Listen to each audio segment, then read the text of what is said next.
Salam Guru Penggerak. Perkenalkan, saya Uma Hatifat Maningrum dari SD Negeri Pangapatan 5, calon guru penggerak Angkatan 9 Kabupaten Brebes.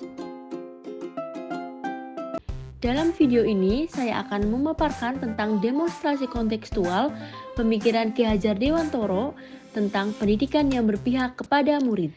Menurut Ki Hajar Dewantoro, pendidikan adalah tempat persemaian benih-benih kebudayaan dalam masyarakat.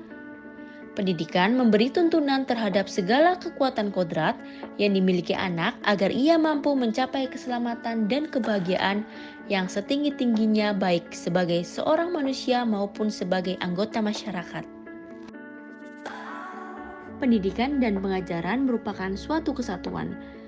Kita sebagai pendidik bertugas untuk mengembangkan seluruh potensi yang dimiliki murid, yaitu kecerdasan rasa, karsa, cipta, dan karya agar murid menjadi manusia yang seutuhnya. Sebagai seorang pendidik, tentunya kita harus memahami dan mengimplementasikan 3 semboyan Ki Hajar Dewantoro dalam kehidupan sehari-hari. Yang pertama adalah ing ngarso sung tulodo, yang berarti di depan memberikan teladan, ing madyo mangun karso, yang berarti di tengah memberikan ide dan gagasan, dan yang terakhir tuturi handayani, yang berarti di belakang memberi dorongan dan motivasi. Selanjutnya saya akan menampilkan sebuah tayangan mengenai demonstrasi kontekstual pendidikan yang berpihak kepada murid. Baiklah anak-anak, cukup sekian pembelajaran dari Ibu hari ini. Besok kita akan melakukan praktek dengan menjadi pelaku ekonomi. Kita akan berjualan telur asin, makanan khas dari Brebes. Adakah yang ingin kalian tanyakan? Guru, kalau aku ingin berjualan bawang goreng saja, bagaimana? Bawang goreng kan juga makanan khas daerah Brebes. Iya Bu Guru, kalau aku ingin membawa kerupuk telur asin bagaimana? Soalnya nenekku berjualan kerupuk telur asin. Tidak boleh ya, harus telur asin. Sambil menunggu anak-anak mengerjakan tugasnya, Bu Guru menyempatkan waktu mengisi PMM, Platform Merdeka Belajar. Lalu menemukan sebuah Salam video. dan bahagia Ibu dan Bapak Guru hebat. Halo Ibu dan Bapak Guru, selamat datang di modul pendidikan yang mengantarkan keselamatan dan kebahagiaan. Kali ini kita akan membahas materi selamat dan bahagia, agar kita dapat memahami fungsi pendidikan untuk membantu murid mencapai selamat dan bahagia berdasarkan gagasan Ki Hajar Dewantara.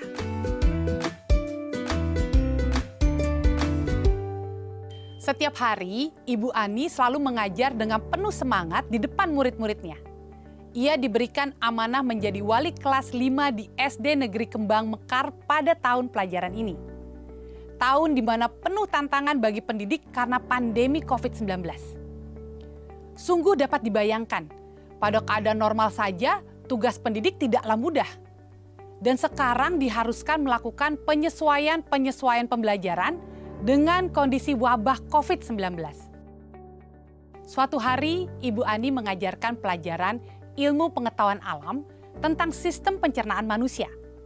Sejak dari dulu, Ibu Ani terbiasa mengambil materi yang diajarkan dari satu buku teks yang dijadikan pegangannya, dengan menggunakan metode ceramah saat mengajar.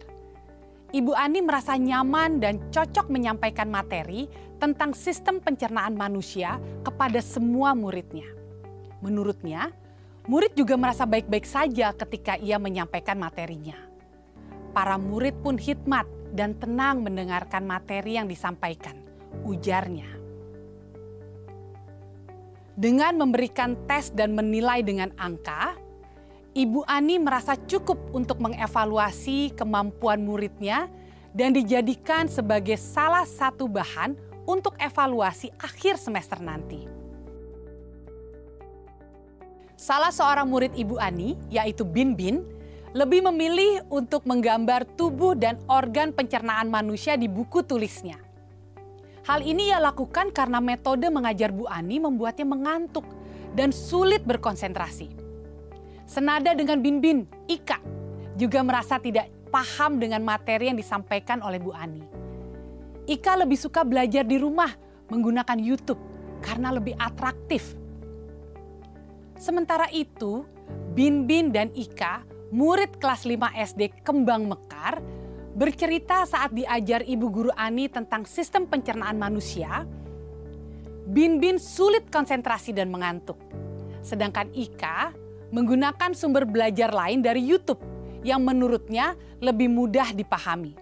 Agar tidak bosan dan mengantuk, Binbin menggambar tubuh dan organ pencernaan manusia di buku tulisnya. Dan Ika melihat penjelasan sistem dan organ pencernaan manusia melalui YouTube sambil mendengarkan materi yang disampaikan Ibu Ani. Pada saat tes, Binbin mendapatkan nilai 40 dari 100. Sedangkan Ika mendapatkan nilai 70 dari 100 karena ia mampu menjawab soal tes tentang sistem pencernaan manusia. Binbin diminta Ibu Ani menyalin informasi apa yang sudah ada di buku teks pelajaran dan kemudian dinilai. Sedangkan Ika hanya ditegur jika lain kali untuk memakai buku yang sama yang dipakai ibu guru, agar bisa menjawab soal tes yang diberikan dengan sempurna. Jam istirahat adalah jam yang paling mereka tunggu-tunggu. Mereka senang sekali karena dapat keluar kelas untuk bermain di halaman dan membaca di perpustakaan sekolah.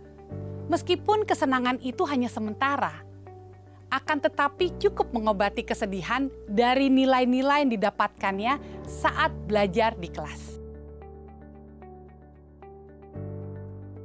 Ibu dan Bapak Guru, dari cerita Ibu Ani, Binbin dan Ika, kita dapat melihat bagaimana perspektif atau sudut pandang kita sebagai pendidik tidak selalu sama dengan sudut pandang atau perspektif murid. Tidak jarang murid merasakan kebalikan apa yang dianggap dan dirasakan oleh pendidik. Ketika tadi Ibu Ani merasa cocok dan nyaman dengan metode ceramah untuk muridnya, ternyata Binbin merasa bosan dan mengantuk saat diberikan materi. Demikian pun Ika, ia lebih memilih belajar dari sumber belajar lain, YouTube, yang berisikan materi yang sama dan menurutnya menarik. Ketika Ibu Ani merasa cukup mengukur pemahaman murid dengan tes pilihan ganda, ternyata Binbin bersedih ketika mendapatkan nilai 40 dan dianggap belum memahami materi karena standar yang ditetapkan Ibu Ani. Padahal ia menuangkan pemahaman tentang sistem pencernaan manusia melalui gambar-gambar organ pencernaan manusia. Sementara Ika, meskipun ia dianggap sudah melampaui standar yang ditetapkan Ibu Ani dan dianggap menguasai materi, tetapi Ika merasa ketakutan dan cemas karena menggunakan sumber belajar lain dari YouTube dan tidak sama dengan Ibu Ani gunakan.